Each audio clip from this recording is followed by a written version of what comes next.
If you've ever needed a reminder of just how unfair life can be, then look no further.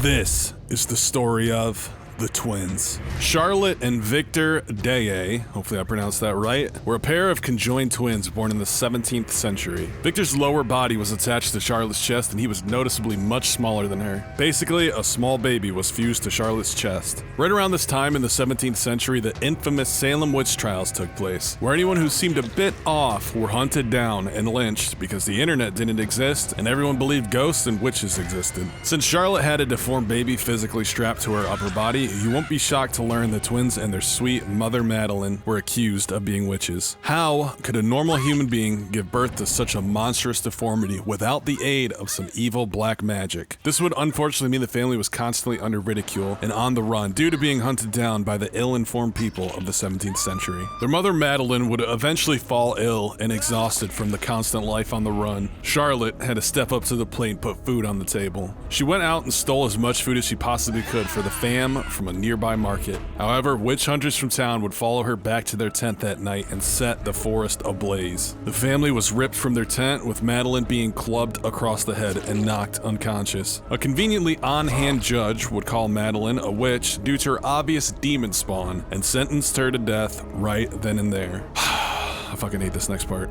Madeline didn't put up a fight. She only begged for her children to turn away. This, however, would not be the case, as Charlotte and Victor were forced to watch as their mother was shackled to a tree and burned to death. Understandably, any sense of joy or good in the world died in the twins with their mother that night. They were then caged and transported to an old wooden temple and sold to a group in dark cloaks. I guess witchcraft was okay as long as you paid enough. At this point, Victor was beyond psychotic, clawing and biting at anyone who approached him. The only thing that consoled him was the embrace of his sister. At the temple, dark cloaks would then expose the twins to very odd experiments, such as forcing them to break the neck of a bird, bleeding their fingers into a vase of roses, and sleeping with a damp branch from an oak tree underneath their pillow. In one final experiment, the twins were placed on an altar in a room filled with candles. One of the dark cloak assholes put his hand on the foreheads of the twins and pulled out a blade and whispered "Memento Mori." Victor screeched and stretched his arm out as far as he could, knocking over one of the candles. Since the temple was made of dry old wood, the whole place quickly lit up in a satisfying twist of poetic justice. Charlotte bolted through the temple that was now a raging inferno and somehow miraculously managed to escape into the forest. Victor, however, would succumb to the effects of the fire and not survive. Charlotte would have to push on, as the dark cloaks and witch hunters were not far behind her. She would, however, make it out and go back to life in the forest, stealing whatever food she could to survive.